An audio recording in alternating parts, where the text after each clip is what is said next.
Almost 3 years ago, I made a video called Augus versus Malekith, and even with all the case of the misunderstanding of the Elden Ring's power scaling and misinformation that I talked about, I feel like the video was solved in the case matter of respecting Malekith and Augus. But with this video, as you see by the title, as a remake of the video in the past, like how I did my Star Scourge Radahn video with who is the Star Scourge and how powerful is he, and my Elden Ring power scaling tier, so even though I feel like it's better, people still obviously have their discourse in case of disagreements about it in this case. But I want to show why Malekith is a beast, why he's the most feared of the demigods, who is the Black Blade, show respect to Augus, the greatest of the demigods of the 8 guardians of 7 deities, and pretty much just show you why in the title, why Augus cannot beat Malekith, and why Malekith versus Augus is not close. I hope you guys will enjoy. I love y'all. Let's go and get into it.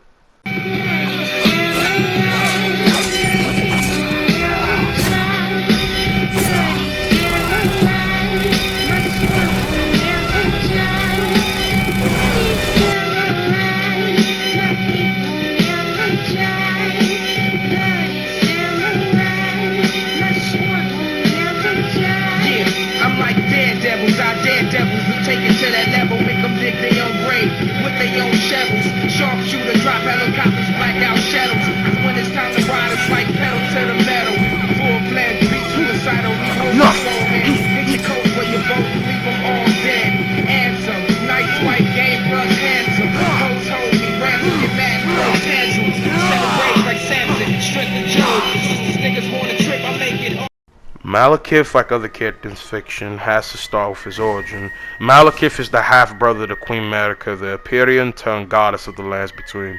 He was made by the two fingers to be a case of her shadow and to be a vessel for her means of either enforcement or anything ever. Pretty much just made her ride or die. And Malekith has eternal devotion to Queen Marika even after her technically betraying him. Malekith was made like Blythe, like for Rich Ronnie, to be somebody, again, that would do stuff for the person, but at the same time, if in contingency plan for the case of this person that possibly can ascend to godhood and control everything pretty much, would be set to go ahead and kill them if they would. This was mainly informed for the case of matter of his stand when she was an Empyrean, aka a being before becoming a goddess or a god. And there's no showcasing that Malekith would stand to Queen Marika on a case of her godhood stand, especially because of the fact that how she betrayed him is suggested to be in goddess stand and would by proxy have to have her overscale him. So if somehow you think that somehow makes him strong as Queen Marika or a threat, that's not true in any case of the way. That would be more sensibly true when she's an appearance, aka a thing that's not a goddess, and would be Queen Marika when she's considerably mortal. But regardless of that, my man Malekith, aka Goronk, as his first matter of name, being in beast clergyman form, a beast feared all throughout the lands between, that literally eats death fruit. His name within his fury claws translates to quote-unquote the death of the demigods. A title reasonable for Malekith as being the most feared being, and no demigod did not fear him. Now this would not put him over entirely all of the greater case matter of them, as to me, with only 2 being reasonably a threat to him, which I'm going to explain more of, this would still make him, by proxy, with him being feared in the name and what he was made for, being easily the case of stronger than the main echelon of people, and is one of the strongest characters within the verse. But like with my tier list, I already showcased that he has a great deal of capabilities and other stuff, but this within the beast clergyman form in comparison to others would make Malekith easily within at the low solar system to I feel like consistently a solar system, multi-solar system level piece of character, as he, again, as being death for the demigods and beast clergyman, a weaker form, has all these accounts and capabilities to do stuff, and over in Caled at the Sanctum, he will be devouring death fruit by if the tarnish wood, feeding it to him and stepping more and more forward to accompany more of destined death as he has it inside of him through a whole nother story of things. And this is because of the fact that when Queen Marika was Empyrean, she wanted to go ahead and take out her rival to her ascending godhood, not by power technically, at least not in the godhood stand, the Glomai Queen. A goddess to some, within having the greater capabilities to be a goddess or the better means of rights in this case. This man, Malekith, as her shadow, would go out and take her out in a ferocious battle, it is said, and defeat the Glomai Queen, who, within matter of skill and capabilities, is one of the most skilled and very hell-renowned people within the lands between, and again was a rival to Queen Marika within her role to be an Empyrean. Malekith from there would take destined death and hold it inside of him by the orders of Queen Marika, and as the case of his shadow stand, he would forever hold dear to him and only would have it mixed stolen within the Black Knights, I think, story. Correct me if I'm wrong within this. It's kind of vague within different showcases, but I might be wrong in my research. Correct me if I'm wrong. With being stolen by Ronnie the Witch, which I know that obviously for a fact that's at face value, and which that would course into the death of Godwin the Golden, the greatest son of Godfrey and Queen Marika, aka Horlu, the goddamn goat. But still, this man would forever now never see that destined death would be taken from him and place it inside of his body through the case of his palm, which will allow him to release the Black Blade and become the ferocious Black Air Force energy beast, the Hound of Queen Marika that we know he is. But either way, it's a voice cut there, that's crazy. Joke aside though, Malekith has shown multiple times within the matter of his skill and just what Destined Death is, to be a very hacksy, versatile, and dynamic fighter, being hailed as, again, the most scary form of being within the lands between, being feared all across from Azula and more, and having multi-capabilities to be a threat to a person just by what Destined Death and the Black Blade combined can do, as again the Black Blade scales to the case of matter of accounts of the Glomai Queen, who has the capabilities of like the Godskin Apostle and the fat ass foreskin boy himself and other stuff.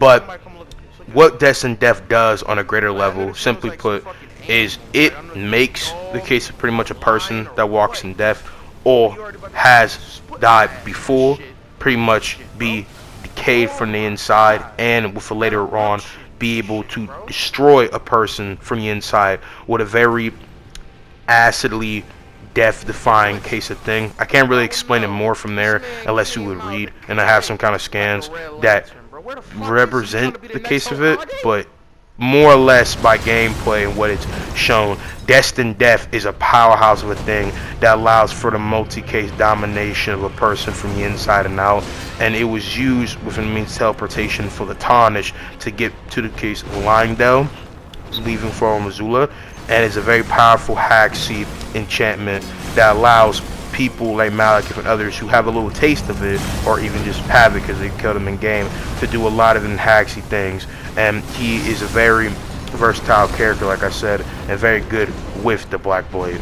So yeah, that's Malekith and etc. for his general echelon. But time to slightly debunk things slash also talk about speed stand that will go with him. With his being said, so with being already in Beast Clergyman said to be stronger than the case of the demigods, and obviously being stronger than the greater echelon, as I said, like with Rykard, Moog would be stronger than Rodney, self-explanatory.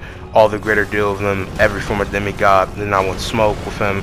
He would easily be at a low end, be relativistically faster than light, but I feel like consistently, strongly is multi times faster than light on a millions considerable scale.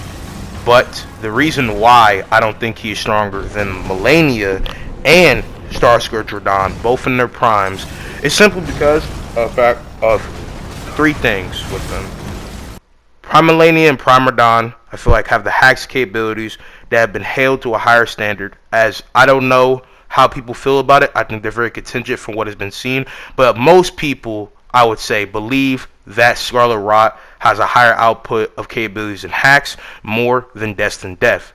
And then at the same time, you have the simple case of the fact that Malenia and Radahn scaling to each other, with Radahn being called the Star Scourge and being defeated by Morgoth when he was younger, even after the fact of his most iconic feat of conquering the stars.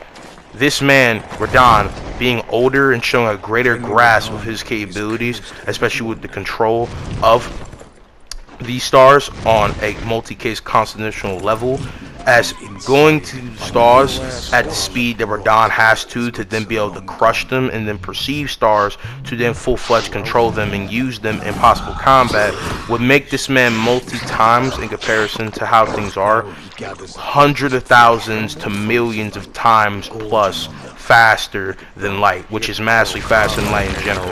But the thing is, to control the constellations and use it like this and show it on this scale would make Radon and Malenia billions of times to, if you wink, trillions on a greater scale. And they also considerably could be on the more consistent multi-solar system level, and a person can even wink galaxy, even though I think that's winking. I think that's a better argument for Goddess of Rot Malenia in comparison. So that's why I think that. But with that statement and all these accounts and all these things, I definitely think that they're relative, and if you would equal the stats with them, that's why. But that's why, for my tier list and in general, why I don't think Malekith is stronger than them. If you disagree with anything, we can finally debate, you know what I'm saying? We don't have to go and have this be just a fucking scream fest or whatever, simple counter matter discourse. But if, again, you do not understand this, I'm simply saying that even though Malekith is dummy fast and strong, he is the Black Blade. He cannot put up a fight truly enough against Starscream non-Malenia because of the speed needed to be able to use this stuff and at the same time perceive and go with it like Radon reasonably should, with the preset thing that he did conquer the stars and he does use them to his whim. He controls them. That's been said multiple times, and Malenia would have to stand to a guy that can perceive and move with this even if he didn't use the full versatility at his disposal. That still doesn't take away the point. And in the context, I'm saying that Radon is using his full loadout. He's using his whole case of matter of inventory. He's not backpedaling like Steve and Smash Bros, okay? You gotta smash these niggas, okay? But with this being said, that's the main reason. Again, it doesn't change how powerful Malekith is on a greater stand. This is just simply me explaining the fact that yes, Malekith is strong, but that's the main reason why he wouldn't.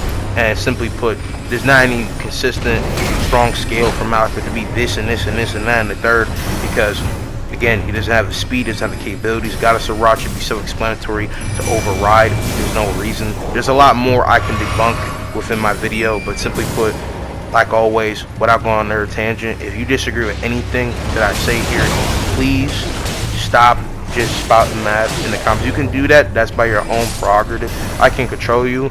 But if you really want to debate, please look in the description of my Elden Ring power scaling tier list about any of the capabilities to debate me. We can have a defined debate. We can finally debate. You know what I'm saying? It's not necessarily a big deal if it's a voice or not. We can have a cohesive conversation to discourse this. But everything in my power scaling tier list, I feel like is completely right and sensible by everything that I explained there and what I'm explaining here. Like how it is reasonable for Godfrey / Horalu to have defeated Plaxidus's. It is reasonable for these characters to scale here and here. The threat of Melina, with the case of Frantic Flame. The only thing I would change is Elden Beast's placement, because of how Elden Beast came into existence, what the Golden Order means in a greater deal, and the fact that he's the cause for why Queen America / Radagon are not even truly present in Elden Ring until Endgame, with this being said. So that by default makes him stronger, especially what he does to Radagon. Literally incarnate is disposing this man from existence and using him as his will, aka its will, because the Elden Beast looks like sending out a fucking Stephen King's books. But joke aside though, whatever the fuck, that's my explanation. Enough with that. Time to talk about Augus from Asura's Wrath. Augus, the teacher of Asura from Asura's Wrath, my favorite game of all time, is a very dope-ass character like my man Malekith, and is one of the 8 guardian generals at first, being a demigod of war. But after the betrayal of Asura, the Death Emperor Strata, the 108th Emperor of Shinkoku, a plane that is like heaven, but it really is a fucking moon spear planet, as the case of this version of Hinduism mixed with Chinese mythology, has these characters pretty much being higher scale aliens. But with all of the case of matter, the downfall of Asura and him pretty much getting cucked in life, this man, Augus, became one of the 7 deities. demigod still, but pretty much stepped to being the god of war and violence, as he indulges in combat like no other. He lives for the fight. He don't fight for good. He don't fight for evil. He just fights. He loves it. He enjoys the glorious afterstands of being a warrior, fighting the greatest fights, sleeping with the greatest women, fighting the greatest beautiful women, everything all in between. But he would go ahead and fight his student on the moon, seeing if his student could really surpass him and deserves to go and push on to face the Emperor Deus now. His fight on the moon was glorious and one of the greatest spectacles I've ever seen in video games. Stacking to Asura multiple times, a different case of matter of energy bliss, using his Wailing Dark, which he only used against Deus in the past with a friendly spar, or when Deus was weaker than who he would later on become later on, with multiple case of matter of training and seasoning of his skills and more rack of mantra in his core, which mantra pretty much is the chi/key in Asura's Wrath universe, which pretty much represents the case of the power and higher spiritual conception. This man Augus always grows within his fighting, being an unrelenting force when it comes down to fighting, and obviously scaling to Asura at this point after defeating Wizen, his ultimate Gumbo fat ass form, which is a large plant level matter of feat. Because of the fact that he killed this man after building up so much kinetic energy, he dispersed that man off of the planet's fucking surface. This man also defeated multi-case matter of Shingoku ships and other things, with this being said, and at the same time, in the scaling to these, this man would be going from large planetary to star to easily Dwarf star level plus on a multi-case star, even multi-Dwarf star. So with that being said, that would make Augus, in comparison with stacking to him and even overscaling him and piercing him from the moon and then piercing him through the fucking planet, making him easily, consistently on a star to Dwarf star level to even multi-Dwarf star level, as I said in my past video. This, at the same time, with speed, with scaling to Asura, who dodges layers consistently and multi-different stuff, low and in with high relativistic, to easily faster than light, and this would make him, with being able to scale to Asura, who does this stuff more constantly in multi-different cases of ways, and being able to throw out energy bliss and lasers, and pierce him from the moon to Earth in a matter of seconds, be massively faster than light on 100,000 to even lowball million scale, because again, multi-layers consistency, being able to move around in space on a ridiculous level where gravity on a greater deal is non-existent to lower, simply put, makes them multi-time faster than light. Okay, if it's not obvious, Malekith slaps. It's not even a fight. Malekith is way stronger, has better hacks, and is more consistently strongly faster than Augus. Even if you equal the stats, Augus does not have the experience and renownedness of being feared and a behemoth of a greater count of stinging hate and pain like no other by Malekith, as Malekith be moving like a black Hokage. Okay, he lives for the devourment of your soul, and he has way too much that this man Augus could never react to. I hope you guys have enjoyed. If you disagree with anything, I'm always down to debate. Love y'all. Appreciate y'all. Peace out, Marvin. Look at the blitz. Bro, no. This man came out the cut like a red lantern, bro. Where the fuck is he? Trying to be the next Hokage?